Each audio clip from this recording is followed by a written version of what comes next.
Bom dia, meu povo. Tudo bem com vocês? Quem está falando é o professor Giovanni. Vamos a mais uma correção do nono ano. Lembrando que esse vídeo é voltado para os alunos da Escola Estadual Mário Elis de Carvalho. E, portanto, muitas vezes eu faço uma introdução, alguma coisa que eu vejo que seja necessário antes da correção do exercício. Porque tem gente questionando aí, pedindo para poder ir rápido para a correção do exercício. Meu irmão, você não sabe adiantar vídeo, não? Vai lá para frente e adianta, né? Você é bem-vindo aqui, mas utilize do subterfúgio. Não fique nos comentários reclamando, questionando esse tipo de coisa. Não é possível, né? Então vamos lá. O tema de hoje é hereditariedade. Lembrando que eu vou fazer semana 1 e semana 2 juntas. Por quê? Porque eu estive passando mal, né, durante esse PET e agora que eu estou melhorando, vamos fazer juntos. Porque também não tem muito segredo, não. Dá para ler lá e entender. Os pulos do gato eu vou dar aqui agora, tá beleza? Então, explique com suas palavras o que é variabilidade genética. Peguei lá no texto, a variabilidade genética pode ser definida como a diferença do material genético dos indivíduos de uma determinada população. E aí eu escrevi com minhas palavras. É o conjunto de possibilidades diferentes para determinado caractere, né? Determinado, né? De novo, né? Para determinado, que é determinado pela transcrição do material genético de uma espécie dentro de uma população, como, por exemplo, as cores variadas dos olhos na população humana. Então, o conjunto de genes que garantem as cores diferentes dos olhos, que a gente conhece, que tem vários, né? Isso aí a gente pode chamar de variabilidade genética, é claro. Não pode restringir só a cor dos olhos. A cor da pele, o tipo de cabelo, cor do cabelo, isso tudo são coisas caracterizadas pela genética. Eu não estou falando de tinta de cor louro pivete, não, tá, gente? Eu estou falando de cor que a pessoa nasceu com o cabelo daquela cor e que é uma característica genética. Isso aí tudo compõe, né, a variabilidade genética de uma população. No caso, eu estou dando exemplo da população humana. Então, é esse conjunto de possibilidades diferentes, tá? Que estão dentro do material genético que vai caracterizar, que vai garantir características diferentes, tá bom? 2. Enquanto eu continuo aqui lembrando, o professor, na aula, ele utilizou falando que o RNA leva o código genético. Não, o código genético ele não é variável. O código genético ele existe para todos os seres vivos, que é os códons, né, a combinação de nucleotídeos, depois a gente vai entender isso melhor, que dá determinado tipo de aminoácido na proteína, que geralmente o material genético ele se transforma em uma proteína quando ele é transcrito. Tá? E essa proteína, ou ela mesma já é a própria característica, ou ela produz alguma substância que vai dar a característica. Então, o que acontece? A gente não pode utilizar o nome código genético nesse caso. A gente vai dizer que é uma característica, tá? Ou um gene, tá bom? Então, a gente não pode dizer que o gene contém o código genético da característica. Não. Ele contém a sequência de bases. Não se usa o termo código genético para isso, porque o código genético ele é universal e idêntico para todos os seres vivos. Tá bom? Porque existem 20 aminoácidos para 4 bases, a cada 3 bases que vão, né, no material genético, no DNA, vai colocar um tipo de aminoácido na sequência da proteína. Pensa como se fosse uma cadeia, tá? Uma linha. E aí, nessa linha vai vindo as pecinhas, como se fosse aquelas pecinhas de montar que a gente vai brincando lá, que encaixa uma na outra. Então, o código genético é como se fosse o tradutor dessa linguagem, tá? Vamos pensar assim. Já aqui a gente tem a sequência de bases, é diferente de código genético, tá bom? Vamos lá para a questão 2. Que fatores contribuem para a variabilidade genética? Dê exemplos. Os gametas podem conter diferentes combinações dos cromossomos do indivíduo que o originou. Por exemplo, isso também eu peguei do texto, tá? Considerando uma determinada pessoa, seu gameta sempre terá metade dos seus cromossomos herdados da mãe e a outra metade herdada do pai. As diferentes combinações possíveis entre os gametas do pai e os da mãe. Por quê? A mãe, ela tem gametas nela da avó, do avô, da bisavó, do bisavô, do parte de mãe. Por quê? Porque mistura. Por quê? E também acontecem mutações naturais nas células germinativas que vão formar os gametas, né? E também o processo de permuta, que também os genes, eles mudam entre um cromossomo e o outro. Às vezes, por exemplo, você herda o cromossomo do seu pai, mas vem naquele cromossomo um gene da sua mãe. Por quê? Porque na hora que eles estavam fazendo meiose lá, esse gene entrou lá no meio daquele cromossomo e virou característica misturada. Aí, às vezes, mesmo sendo dentro do mesmo cromossomo, você tem outra característica. E isso vai dando variabilidade. E essa variabilidade é fundamental para os processos evolutivos. Por quê? Porque pode garantir a sobrevivência da espécie, pode garantir a adaptação a outros ambientes, e aí vai. 3. Marque a alternativa incorreta. A quantidade de cromossomos de um organismo varia conforme sua respectiva espécie. Correto. O zigoto é o resultado da fusão entre duas células reprodutivas. Certo. Células haploides contêm metade dos cromossomos da espécie. Correto. E abri um parêntese aqui. Lá no PET, todas essas palavras haploide, diploide, espermatozoide estão escritas erradas. Sim, erradas. Na nova ortografia, os ditongos abertos, né? Esse oi, ele não tem mais acento. Tá bom? Não tem mais acento. Tá bom? Então, esses paroxítonos com esses ditongos, que são quando as vogais estão juntas, elas vão formar uma única sílaba, elas não têm mais acento. Então, o espermatozoide não tem mais acento, haploide não tem mais acento, diploide não tem mais acento. Todo mundo viaja em pé, né? Então, vamos lá, só sobrou para nós a letra D, né? A mitose ocorre em células germinativas localizadas nas gônadas, dando origem aos gametas. Beleza? Por quê? Professor, por que está errado? Porque seria a meiose. A meiose é que gera os gametas. Lembre que eles têm a metade do material genético. Então, 4, considere que a célula somática de um tipo de inseto possui um total de 14 cromossomos. Tranquilo? Tranquilo. Se essa célula passar por um processo de mitose, quantos cromossomos cada célula filha terá? 14 cromossomos, porque a célula é diploide ou iguais em números de cromossomos, 2Ns, então 14.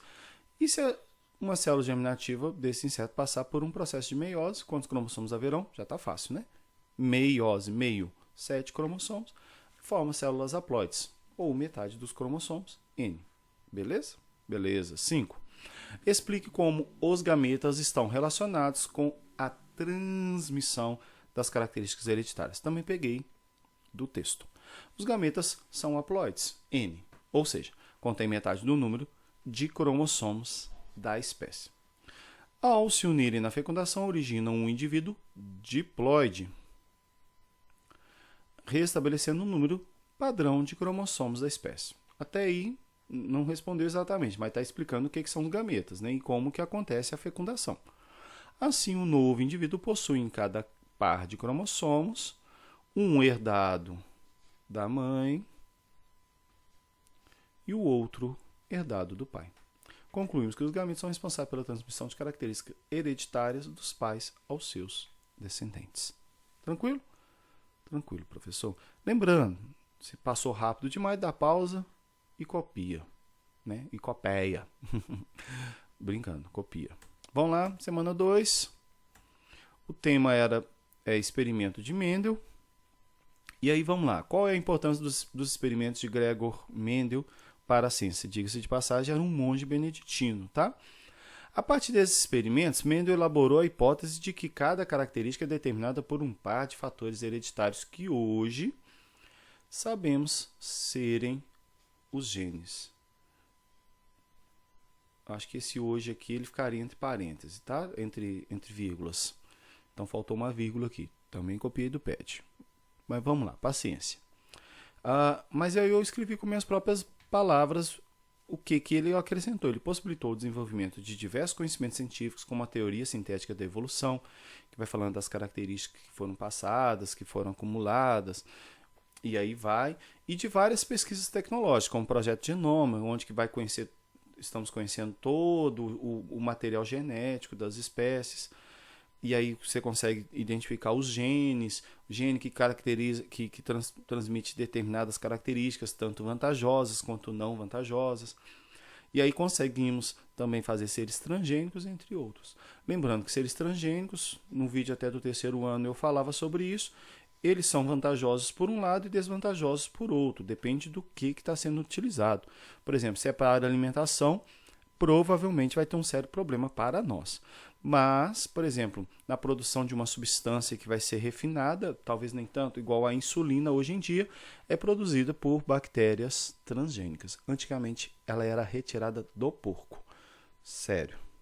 Então, hoje em dia é muito mais rápido e muito mais prático, né? 2. Uma criança apresenta olhos azuis. Pronto, é uma informação. Podemos dizer que essa característica é encontrada apenas nas células dos olhos ou em todas as células do corpo? Justifique sua resposta. Então, eu trouxe aqui já a resposta. Esse gene está presente em todas as células do corpo, sejam elas de qualquer tipo. Seja neurônio, seja músculo, tecido ósseo, seja o que for. Mas somente é descrito nas células do olho. Né? Dentro das células, há uma especialização para determinado tipo de célula, mas ela carrega os genes de todos. Tá? Isso também ocorre nas células de outros tecidos e órgãos, as quais possuem genes com características específicas para sua região ou função no organismo. E aí esses genes são transcritos, tá? Lá. No olho é transcrito a cor azul. Senão, imagina, a gente ia ter pele azul, né? Que loucura. Então, cada célula transcreve o gene que é necessário para a sua função ou região que se encontra. Tá? 3. Que fatores levaram Mendel a escolher estudar a ervilha de cheiro? Peguei do texto, observando os seguintes critérios. Facilidade de cultivar, ou seja, era uma planta muito fácil de cultivar. Um ciclo de vida curto, como assim? Ela crescia rápido, dava flor rápido e dava semente rápido. A produção de grande número de descendentes, porque dava muita semente. E a facilidade na polinização artificial, porque as plantas você conseguia pegar e identificar a parte masculina e a feminina com facilidade e fazer a polinização. E as características de fácil identificação. Como assim? Não havia característica intermediária. Essa parte foi eu que acrescentei. Por exemplo, a semente era amarela ou verde. Não tinha a esverdeada, né, amarelada, não tinha. Não tinha o meio do caminho. Ou era um ou era outro. Isso ficava mais fácil de identificar de onde vinha a característica e quem passava qual, né? Então, inclusive, eu trouxe aqui a imagem que está lá no texto para nós. Porque quando Mendel cruzou uma planta produtora de sementes amarelas puras com outra que produzia sementes verdes puras, o resultado obtido foi apenas de sementes amarelas? Então, trouxe aqui. Então, aqui já tem todas as informações que nós precisamos. As amarelas, a cor amarela é dominante. O dominante nós identificamos com a letra maiúscula, tá? Então, ela é Vzão. A gente diz assim, né? Na genética. E a verde, ela é recessiva, então ela é Vzinho. Quando a gente diz que é pura, quer dizer que ela é homozigótica, ou seja, ela só tem o Vzão. Por quê?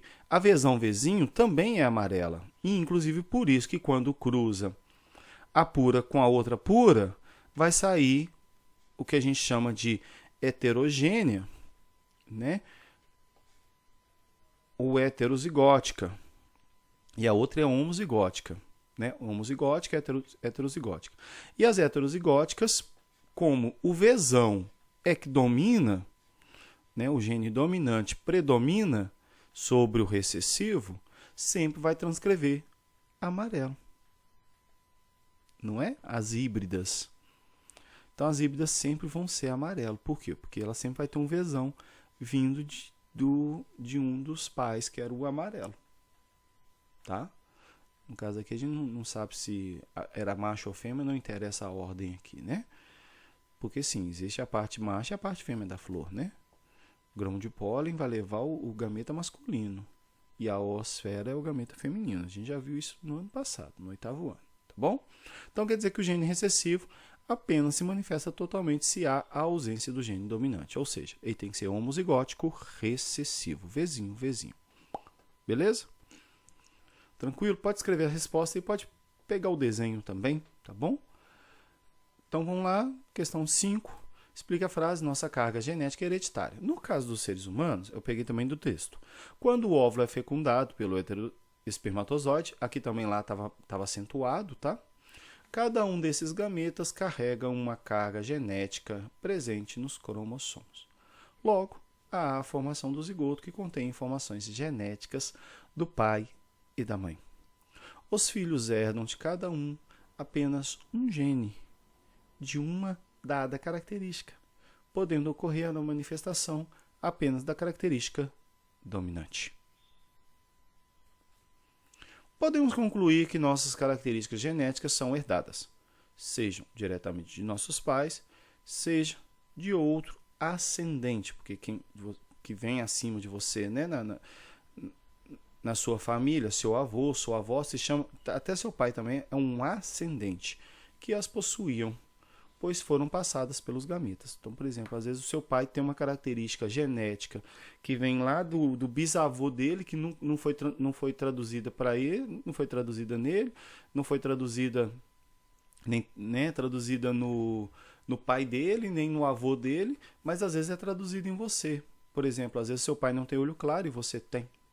Acontece, não é? Por quê? Porque são genes recessivos do olho claro, né? Do olho claro são genes recessivos. Por isso, pais de olhos claros, para terem um filho de olho escuro, tem que ser uma mutação bem diferente, tá? Porque eles têm só recessivos, então o filho vai ter olho claro de qualquer jeito, seja de qual for a cor. Tá bom? Então, a gente fica aqui. Lembrando, faça a atividade, tire foto, envie. Essa atividade equivale à sua carga horária e também à avaliação que nós temos. Corra, faça, estamos recebendo de todos os pets ainda. Aproveite enquanto o tempo existe. No mais, até a próxima. Tchau, fique com Deus.